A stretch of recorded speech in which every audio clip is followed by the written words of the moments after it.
meus irmãos, graça e paz. Quero convidar que você abra sua Bíblia em Hebreus, capítulo 10. Hebreus, capítulo 10, a partir do versículo 1, e diz assim a palavra do nosso Deus. Ora, visto que a lei tem sombra dos bens vindouros, não a imagem real das coisas, nunca jamais pode tornar perfeitos os ofertantes, com os mesmos sacrifícios que ano após ano perpetuamente eles oferecem. De outra sorte, não teriam cessado de ser oferecidos, porquanto os que prestam culto, tendo sido purificados uma vez por todas, não mais teriam consciência de pecados. Entretanto, nesses sacrifícios faz-se recordação de pecados todos os anos, porque é impossível que o sangue de touros e de bodes remova pecados. Por isso, ao entrar no mundo diz: sacrifício e oferta não quiseste, antes um corpo me formaste. Não te deleitaste com holocaustos e ofertas pelo pecado. Então eu disse: eis aqui estou, no rolo do livro está escrito a meu respeito, para fazer, ó Deus, a tua vontade. Depois de dizer, como acima, sacrifícios e ofertas não quiseste, nem holocaustos e oblações pelo pecado, nem com isso te deleitaste, coisas que se oferecem segundo a lei, então acrescentou: eis aqui estou para fazer, ó Deus, a tua vontade. Remove o primeiro para estabelecer o segundo. Nessa vontade é que temos sido santificados mediante a oferta do corpo de Jesus Cristo, uma vez por todas. Ora, todo sacerdote se apresenta dia após dia a exercer o serviço sagrado e a oferecer muitas vezes os mesmos sacrifícios que nunca jamais podem remover pecados. Jesus, porém, tendo oferecido para sempre um único sacrifício pelos pecados, assentou-se à destra de Deus, aguardando daí em diante até que os seus inimigos sejam postos por estrado dos teus pés. Porque com uma única oferta aperfeiçoou para sempre quantos estão sendo santificados. E disto nos dá testemunho também o Espírito Santo, porquanto após ter dito: esta é a aliança que farei com eles, depois daqueles dias, diz o Senhor, porei no seu coração as minhas leis e sobre a sua mente as inscreverei. Acrescenta: também de nenhum modo me lembrarei dos seus pecados e das suas iniquidades para sempre. Onde a remissão destes, já não há oferta pelo pecado. Vamos orar mais uma vez? Santo Deus, bendito Pai, obrigado por Tua palavra. Obrigado porque até aqui o Senhor tem nos conduzido em adoração a Ti mesmo. Isso só é possível mediante o sangue de Jesus que foi derramado de uma vez por todas naquela cruz. Obrigado por esse Cordeiro perfeito, por esse grande sumo sacerdote pelo qual hoje nós temos acesso à Tua presença. Pai, obrigado porque a Tua lei está encravada em nossos corações, na nossa mente. Isso nos traz peso diante do pecado que cometemos contra o Senhor. Mas nós Te louvamos pelo perdão que nós obtivemos através do sangue de Jesus Cristo. Muito obrigado, ó Pai, por esse grande privilégio que o Senhor nos dá. Eu quero rogar ao Senhor para que nos santifique dia a dia, para que sejamos cada dia mais parecidos com Jesus Cristo, para que possamos cumprir o chamado do Senhor para cada um de nós. Louvado seja o Teu nome, ó Pai, nos conduz agora, em nome de Jesus. Amém. Tradicionalmente, dentro do calendário litúrgico cristão, nós estamos no período da Quaresma. Ele compreende ali do período da quarta-feira de cinzas até o domingo da Páscoa, que se comemora a morte e ressurreição de Jesus Cristo. Esse nome, claro, Quaresma ou quadragésimo, por causa de 40 dias que se observa algumas tradições a respeito desse tempo, talvez pensando e buscando perdão de pecados, buscando ser santificado, buscando alguns ainda certo tipo de favor diante de Deus. Mas a Bíblia nos ensina, e nesse texto nos mostra algumas coisas, algumas verdades que nós podemos ver através desse período que a igreja cristã está passando.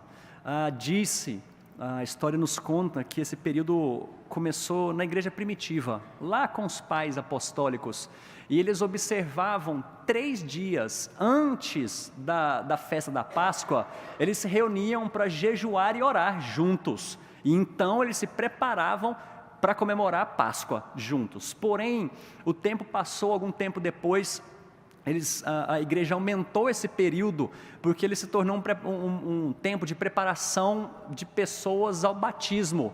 Eram recém-convertidos que agora se preparavam para o batismo, então prolongou esse tempo de 3 dias agora para 40 dias. E durante a Idade Média, nós podemos observar que havia algumas práticas excessivas na observação desse período da quaresma. Eram algumas obrigações que a igreja colocava diante de algumas pessoas, por exemplo, o jejum de 40 dias, e isso era extremamente obrigatório para todos aqueles que professavam a fé cristã.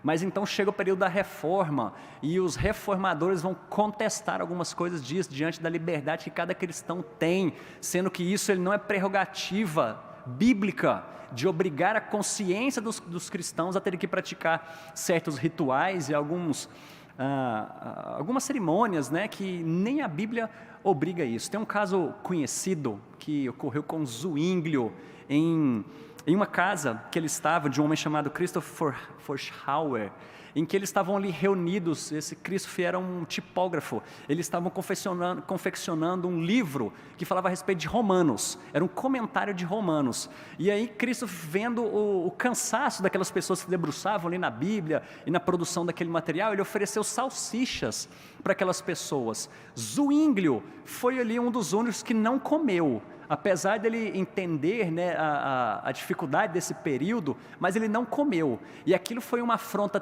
tão grande para a liderança da igreja, e a liderança inclusive política do local, que Cristo e aqueles outros homens foram presos, porque eles foram diretamente contra algumas ordens que a igreja dava, sendo que a Bíblia não dava isso. Isso estimulou então Zwinglio a escrever um material, um sermão intitulado Sobre a Escolha e a Liberdade a respeito dos alimentos.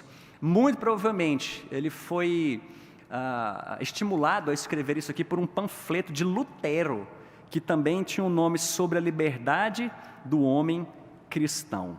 Então, é interessante como a gente vê nos dias de hoje algumas igrejas cristãs protestantes retornando essa ideia de quaresma, talvez não só com a sua ideia, mas alguns rituais também, e eu creio que o ensinamento bíblico pode nos direcionar a respeito disso. Eu quero deixar bem claro aqui, antes de continuar, que não é meu intuito, nem é meu objetivo estimular os irmãos a guardarem esse período, mas é interessante nós olharmos o que a palavra de Deus tem para nos dizer a respeito desse pensamento, a respeito de tempo de devoção, que a gente vai encontrar isso no catecismo, principalmente da igreja romana, tempo de devoção, de jejum, de abdicação de certos alimentos, bebidas, peregrinações, penitências, talvez para obter perdão de pecados ou se santificar, chegar mais próximo ao Senhor. E o texto que nós lemos aqui nos ensina muito claramente a respeito disso. Só para nós entendermos um pouquinho melhor o que estava acontecendo aqui, por que essa carta foi escrita, pense numa comida que você gosta muito, muito mesmo. Pensou? Agora pensa num livro de receitas que te ensina a fazer essa comida. Qual que você prefere? A comida ou o livro de receitas? Eu acho que a resposta unânime aqui foi, claro, eu prefiro a comida.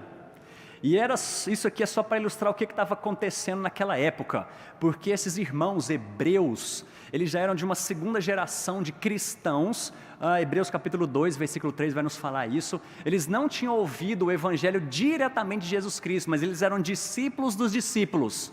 Então eles chegaram à fé cristã ouvindo a respeito de Jesus Cristo, porém eles estavam querendo retornar a alguns antigos rituais, algumas cerimônias que eles aprenderam aqui a respeito do Antigo Testamento, cresceram ouvindo isso, e eles estavam querendo retornar. Eles tinham conhecido o Senhor Jesus Cristo, conhecido no sentido de saber quem Ele era, de ouvir a respeito da esperança que Ele trouxe a respeito de Jesus Cristo na cruz, mas agora eles queriam retornar àqueles rituais talvez menosprezando aqui, diminuindo o que Cristo tinha feito naquela cruz. Então o autor aos Hebreus aqui vem escrever, gente, eu quero mostrar para vocês quem é Jesus Cristo, mais uma vez.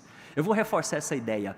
E se você pegar para ler o livro inteiro, a carta inteira, você vai ver quantas vezes ele repete muitas coisas. Ele vai falar assim, esse Jesus Cristo é o grande sumo sacerdote. Esse Jesus Cristo tem um sacrifício perfeito. Esse Jesus Cristo é o Senhor dos senhores. Ele é a luz. É através desse Jesus Cristo. Esse é o grande foco que nós temos aqui na carta. Fala, vocês não podem retornar a esses rituais, porque fazendo isso é simplesmente abrir mão do que foi conquistado para vocês naquela cruz. Então é por isso que nós temos esse texto aqui do autor nos dizendo e afirmando a respeito de Jesus e o que foi conquistado por ele naquela cruz. Então, nós vemos em primeiro lugar, o que ele vai nos ensinar aqui, é que a pálida sombra da lei apontava para a poderosa luz de Cristo. A sombra da lei apontava para a luz de Cristo. E perceba bem que o capítulo 10, ele é talvez como se fosse uma justificativa, uma resposta para o que ele está dizendo no capítulo 9. Se você está com sua Bíblia aberta, e acompanha comigo, por favor. Capítulo 9, a partir do versículo 26. Ele vai dizer, ora, neste caso seria necessário que ele, Jesus Cristo, tivesse sofrido muitas vezes desde a fundação do mundo. Agora, porém, ao se cumprirem os tempos, se manifestou uma vez por todas para aniquilar, pelo sacrifício de si mesmo, o pecado. E assim como aos homens está ordenado morrerem uma só vez, vindo depois disso o juízo, assim também Cristo, tendo se oferecido uma vez para sempre para tirar os pecados de muitos, aparecerá a segunda vez, sem pecado, aos que o aguardam para a salvação. Essa é a grande afirmação que o autor diz aqui. E agora, para ilustrar e justificar isso que ele está falando, ele começa o capítulo 10. E então ele diz aqui, versículo 1, ora, visto que a lei tem sombra dos bens vindouros, não a imagem real das coisas, nunca jamais pode tornar perfeitos os ofertantes com os mesmos sacrifícios que ano após ano, perpetualmente, eles oferecem. Capítulo 9, ele começa a dizer a respeito de Jesus Cristo, falando, Jesus Cristo morreu na cruz, sacrifício perfeito, morreu de uma vez por todas, nos santificou, e ele vai voltar para buscar aqueles que o aguardam.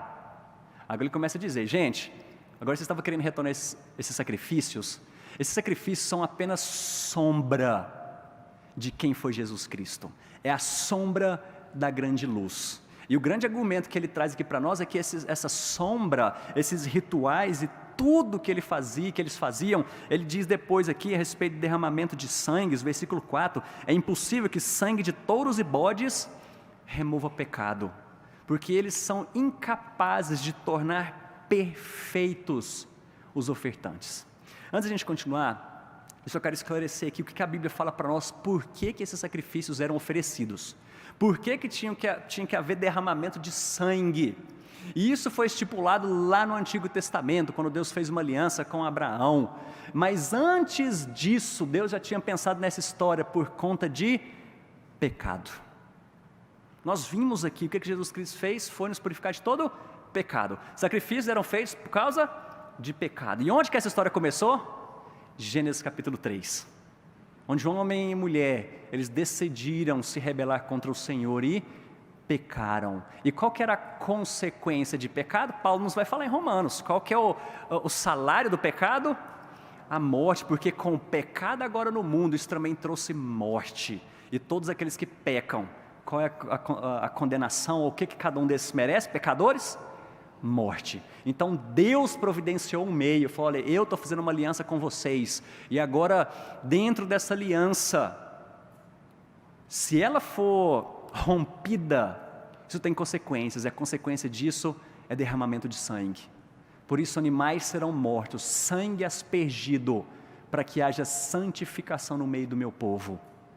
Mas quando Deus providenciou isso aqui, era muito claramente o que o autor está falando isso aqui para nós, eles eram incapazes de tornar perfeitos os ofertantes. Essa história de tornar perfeito tem a ver com a nossa posição diante de Deus, tem a ver com nós fazermos parte da família de Deus e sermos simplesmente, termos os efeitos e todas as consequências do pecado retiradas da nossa vida, de uma vez por todas.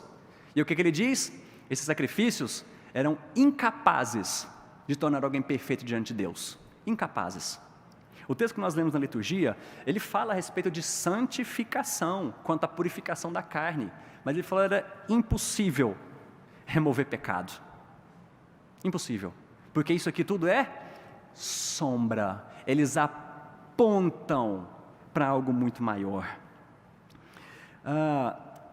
É interessante quando ele continua dizendo aqui, versículo 2.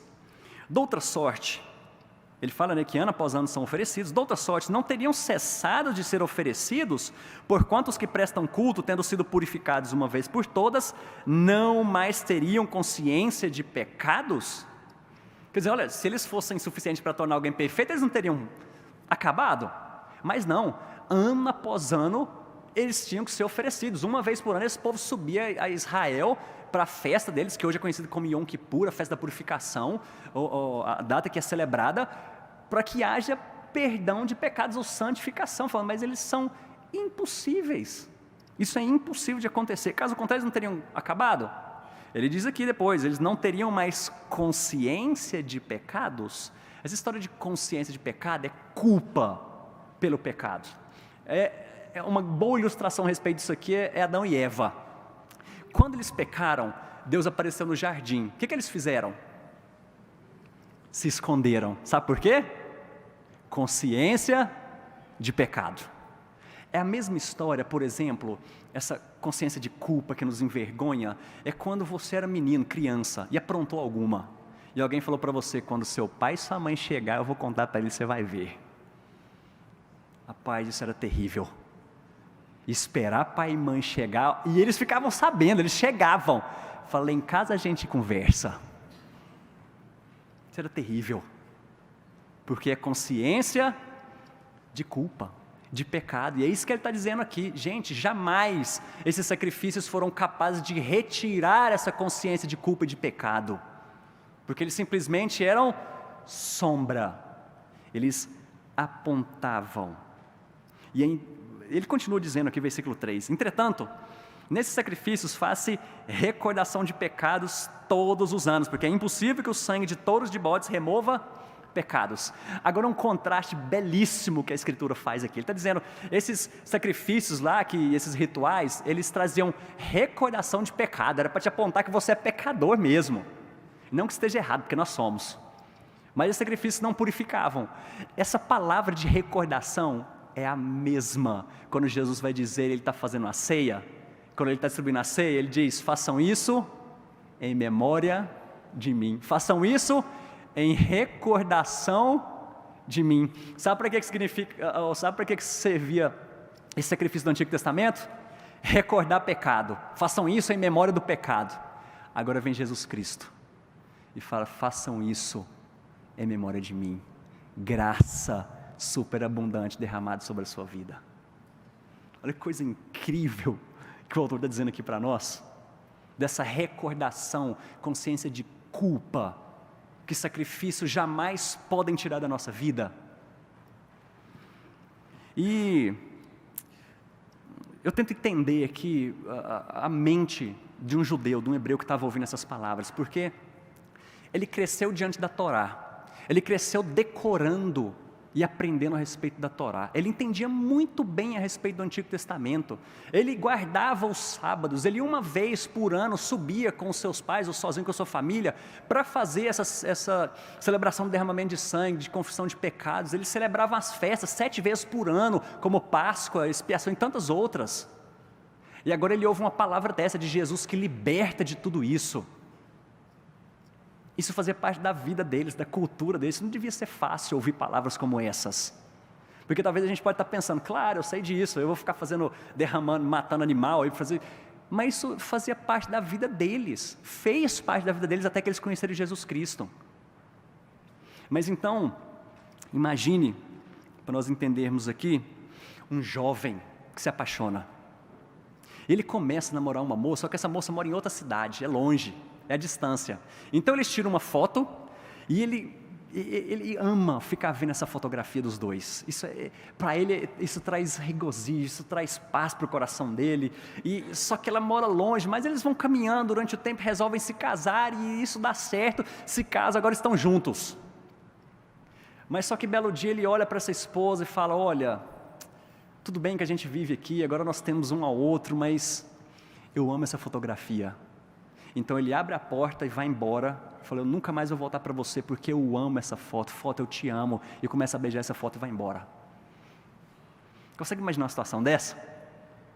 Loucura, não é insanidade? É o que esse povo estava correndo o risco de fazer, porque eles conheceram, e como eu disse, não pessoalmente, mas conheceram a respeito da palavra do Senhor Jesus Cristo. O que aquela cruz simbolizava para eles? A perfeição que ela era capaz de trazer, mas agora eles querendo voltar a certos rituais. Isso diminuía completamente a eficácia, a perfeição que foi esse sacrifício. É interessante que nos dias de hoje, nós encontramos pessoas voltando a isso. Talvez não simplesmente a rituais, ou pode ser. Talvez a objetos, talvez a qualquer outra coisa, penitências, peregrinações, para conseguir favor diante de Deus, seja eles quais forem. E nós encontramos aqui que essas coisas não têm poder nenhum, porque elas apontam para algo muito maior. E esse é o segundo ponto que ele vem trazer para nós aqui, porque essa sombra apontava para a grande luz. Mas agora, em segundo lugar, nós entendemos que a poderosa luz de Cristo foi completamente eficaz. Então, a partir do versículo 5, ele vai dizer para nós: por isso ao entrar no mundo, Jesus ao entrar no mundo, diz: sacrifício e oferta não quiseste, antes um corpo me formaste, não te deleitaste com holocaustos e ofertas pelo pecado. Se você tem na sua Bíblia essas notas de rodapé aí, você vai ver que isso aqui é uma citação do Salmo 40, é uma repetição de uma parte do Salmo 40, mas se você for curioso e voltar lá, você vai ver que são algumas palavras diferentes, porque aqui ele diz, por isso ao entrar no mundo diz, sacrifício e oferta não quiseste, antes um corpo me formaste. Lá no Salmo, está ouvidos me deste, mas é só uma diferença de tradução, porque talvez essa aqui, ela foi pega da Septuaginta, que é uma tradução grega do hebraico, do Antigo Testamento. Mas a do Salmo 40 é o próprio hebraico, é o original que nós temos lá, mas a ideia é a mesma, porque ele está dizendo aqui, Jesus dizendo, né, ao entrar no mundo, um corpo o Senhor me deu, Deus me deu, Ele se fez carne e osso, Jesus, homem. Mas a outra tradução que nós temos, ouvidos me deste, a gente pode ter alguns significados aqui que talvez seja parte pelo todo. Ele está dizendo ouvidos me deste, mas é porque talvez um hebreu entendia que se ele deu ouvido, ele vai dar o resto do corpo. Ou talvez porque era um escravo, porque pode ser a ideia de não só ouvidos me deste, mas ouvidos me furaste. E essa ideia de furar é porque um escravo, naquela época, quando ele era a identidade de propriedade que ele tinha, é quando esse proprietário furava e colocava uma argola na orelha dele. Mas também significando aqui, porque ele vai dizer que não a minha vontade, mas seja feita a tua vontade. Ou seja, Jesus Cristo dizendo, o Senhor me deu um corpo e eu sou totalmente para fazer a sua vontade. O Senhor Deus é o meu Senhor, eu vou fazer completamente. E ele continua então, dizendo isso, ele vai repetir essas palavras, né? Versículo 7, eis aqui estou, no rolo do livro está escrito a meu respeito, para fazer, ó Deus, a tua vontade. Depois de dizer como acima, ele repete, sacrifícios e ofertas não quiseste, nem holocaustos e oblações, que também são oferendas, né, pelo pecado, nem com isso te deleitaste, coisas que se oferecem segundo a lei. Então acrescentou, eis aqui estou para fazer, ó Deus, a tua vontade. Esse texto aqui, ele nos traz alguns detalhes importantes. Quando Jesus está dizendo, ele se fez corpo, Deus deu um corpo para ele, ele se fez homem, e nós estamos falando aqui de Jesus Cristo homem, o Deus homem, que jamais deixou de ser Deus, mas se fez homem, carne e osso assim como nós, e essa sempre foi a vontade de Deus, a cruz sempre foi a vontade de Deus. Deus não foi pego de surpresa e por engano, por exemplo, falou, poxa, olha só, homem pecou, deixa eu ver o que eu vou fazer, ok, vamos pensar um negócio aqui, sacrifícios, e olha, isso não deu, o que nós vamos fazer? Cruz, Não. Ele está dizendo aqui, Senhor, o corpo me deste. Ele já existia em toda a eternidade, mas agora eu vou fazer a tua vontade. Qual que é a tua vontade desde a eternidade? Qual que é o decreto do Senhor desde a eternidade para Jesus Cristo? Que Ele morresse naquela cruz em obediência suprema ao Senhor Deus. Jesus Cristo se entregou naquela cruz, não porque foi forçado, mas Ele se humilhou, se fez homem e se entregou naquela cruz por amor aos seus. E pelo fato dele ser Deus, homem, perfeito, sem pecado, veja bem que o texto que nós lemos aqui no capítulo 9, ele termina dizendo, ele vai voltar sem pecado, porque ele jamais se fez pecar, mas é aquele que assumiu a culpa não, ele assumiu a consequência da nossa culpa, porque Jesus nunca foi culpado, ele assumiu aquela cruz, a penalidade da nossa culpa, ele assumiu. Ele diz, Senhor, seja feita a tua vontade. E esse sacrifício, ele foi feito de uma vez por todas. Ele termina o versículo 9 dizendo, remove o primeiro para estabelecer o segundo. Ou seja, eu vou me entregar naquela cruz. E a partir disso, Deus remove todos esses sacrifícios, todos esses rituais e estabelece o que eu vou fazer naquela cruz. O meu sangue, Jesus Cristo, derramado naquela cruz, completamente eficaz, completamente satisfatório diante de Deus. E ele fala no versículo 10, nessa vontade de Cristo ser entregue naquela cruz, é que temos sido santificados mediante a oferta do corpo de Jesus Cristo, uma vez por todas. Isso aqui cabe alguns detalhes, nós vamos falar um pouquinho mais para frente de alguns versículos. Ele diz aqui, nessa vontade que temos sido santificados ou tornados santos, por causa do corpo de Cristo. Sabe por que nós podemos buscar a santificação? Por causa do corpo de Cristo. Agora Ele que nos capacita a isso.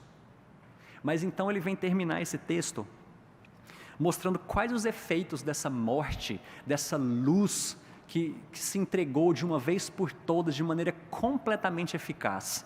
Agora a partir do versículo 11 ele diz, olha só que contraste belíssimo que esse texto traz. Ora, todo sacerdote se apresenta dia após dia a exercer o exercício sagrado e oferecer muitas vezes os mesmos sacrifícios que nunca jamais podem remover pecados. Está repetindo isso aqui de novo. Olha, sacerdote, ele se apresenta dia após dia para oferecer muitas vezes os mesmos sacrifícios, e esses sacrifícios nunca podem remover pecados. Agora olha o que ele fala no próximo versículo.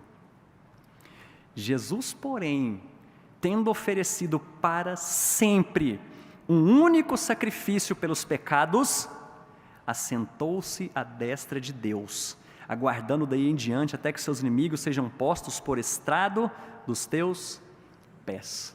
Mais uma vez o autor aos Hebreus aqui, citando o texto do Antigo Testamento, isso aqui é Salmo 110. Um homem encharcado de palavra de Deus, um homem encharcado de Bíblia. Mas agora ele diz aqui, sacerdotes, o que eles faziam? Se apresentava dia após dia, oferecendo muitos sacrifícios que eram incapazes de remover pecados. Agora Jesus Cristo ofereceu uma única vez, e o que aconteceu? Assentou-se à destra de Deus.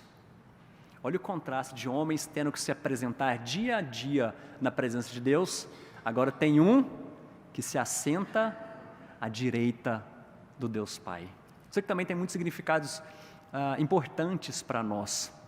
Ele mostra que o fato de Cristo ter assentado à destra de Deus Pai, em primeiro lugar, porque Deus se satisfez com isso.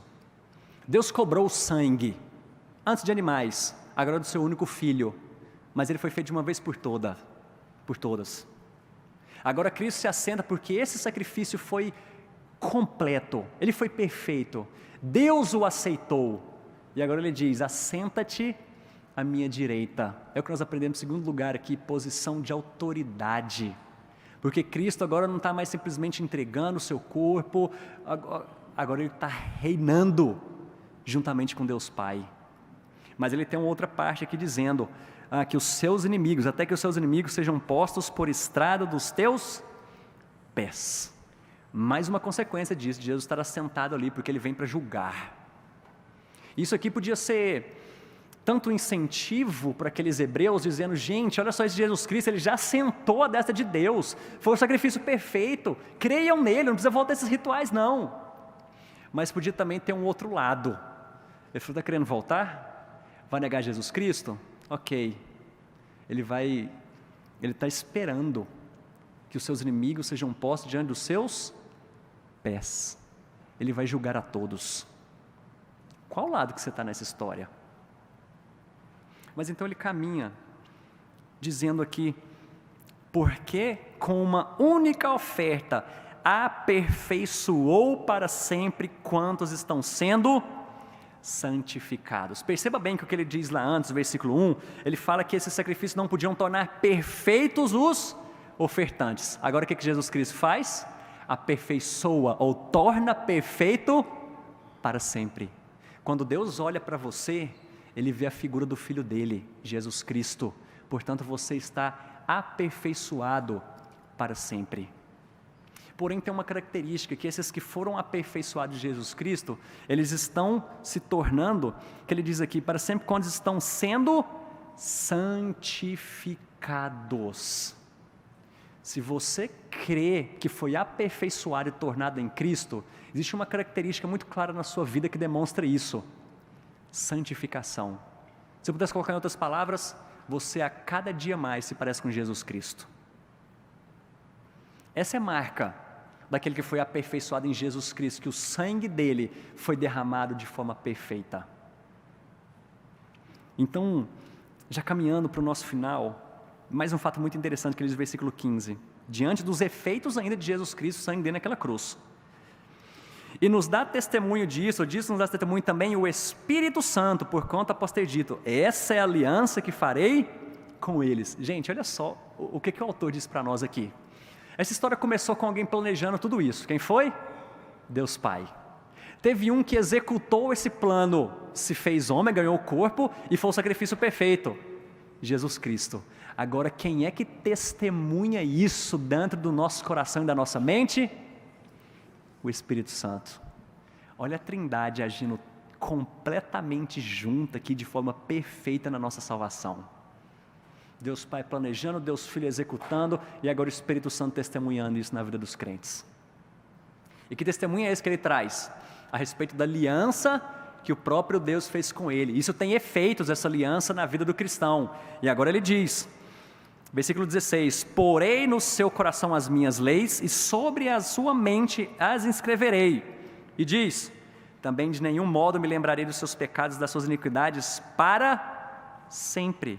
Onde a remissão destes, já não há oferta pelo pecado.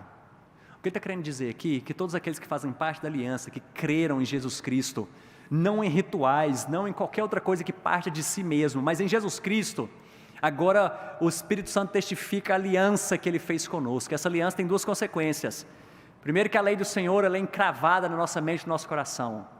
E segundo, o que Ele diz aqui, que Ele jamais lembrará dos nossos pecados. Esse texto não afirma que nós jamais pecaremos, que nós nunca mais pecaremos a partir do momento que nós cremos. Mas é por causa dessa lei que foi encravada em nosso coração, é porque o nosso espírito ainda pesa. Porque nós sabemos que lidamos com Deus que é santo. Isso é excelente. Se toda vez que você peca, seu coração pesa, glória a Deus por isso, porque é o Espírito Santo testificando isso no seu coração e na sua mente. Isso é marca do povo da aliança. Mas ele também diz aqui, jamais me lembrarei dos seus pecados. Claro que Deus não esquece, mas Ele não lança mais na sua conta, porque Jesus Cristo já pagou. Quando Jesus voltar, qual a segurança que você tem de estar em pé diante dEle? Se foi por rituais, ou qualquer outra coisa que você está tentando fazer para alcançar perdão, salvação, santificação, Talvez essa palavra vai bater no seu coração naquele dia. Essas coisas jamais tiveram poder para perdoar pecados, te tornar perfeito. Mas se é mediante Jesus Cristo, agora Deus vai falar para você: eu jamais me lembrarei dos seus pecados. Para a gente terminar isso daqui, concluir, esse texto traz duas grandes verdades para nós aqui a respeito da nossa justificação, ou que ele diz aqui, né, de aperfeiçoamento, de nos tornarmos perfeitos. Deus nos fez justos diante dele, mediante Jesus Cristo, mas ele também fala de santificação. E diante disso, quero trazer para você nessa noite, você que crê em Jesus Cristo, ou acha que crê, uma marca, como eu disse, repetindo, marca de gente que crê no sangue de Jesus Cristo é a sua santificação diária. Portanto, eu digo que é válido, nesse período de quaresma, que se busca jejum, oração, pensando no que Jesus Cristo fez naquela cruz. Se cada dia você tem se parecido mais com Jesus Cristo, isso vale. Isso é bênção. Para nós agora podemos nos santificar dia a dia. Porém, isso não é só um período do ano, não. Isso é todo dia da nossa vida. Esse não pode ser um período que se carrega talvez algo mágico, com algum poder, alguma coisa que é diferente. Porque isso tem que significar todos os dias da nossa vida. Deus espera, Cristo espera de nós, por exemplo, jejum. Quando ele diz, vai instruir sobre o jejum, quando jejuares, é porque ele espera isso de nós. Tempo de oração, tempo separado para a gente meditar na palavra dele, ele espera isso de nós. Mas não creia que isso vai trazer algum favor de Deus para você. Porque todos os favores já foram alcançados mediante o sangue de Jesus Cristo. Portanto, te digo, se você crê, santifique-se. É isso que ele espera de você. Mas se você ainda não crê nessa verdade, a minha oração é para que o Espírito Santo de Deus testifique no seu coração e na sua mente também a respeito dessa lei. Que o único que é capaz de nos aperfeiçoar diante de Deus, de nos manter em pé diante dele no dia do julgamento final, do juízo final, é o sangue de Jesus Cristo. Nenhum outro modo, nenhuma outra maneira vai fazer com que você alcance perdão ou qualquer outra coisa diante de Deus. Creia e confie que o sangue de Jesus foi suficiente. Porém, o que ele requer de nós é santificação. Você tem buscado se parecer cada dia mais com Jesus Cristo? Se sim, glória a Deus. Se não, talvez é tempo de você pensar se você realmente já foi aperfeiçoado em Jesus Cristo. Que Deus possa nos abençoar, que o Espírito Santo dele possa testificar quem nós somos diante de Deus. Vamos orar mais uma vez?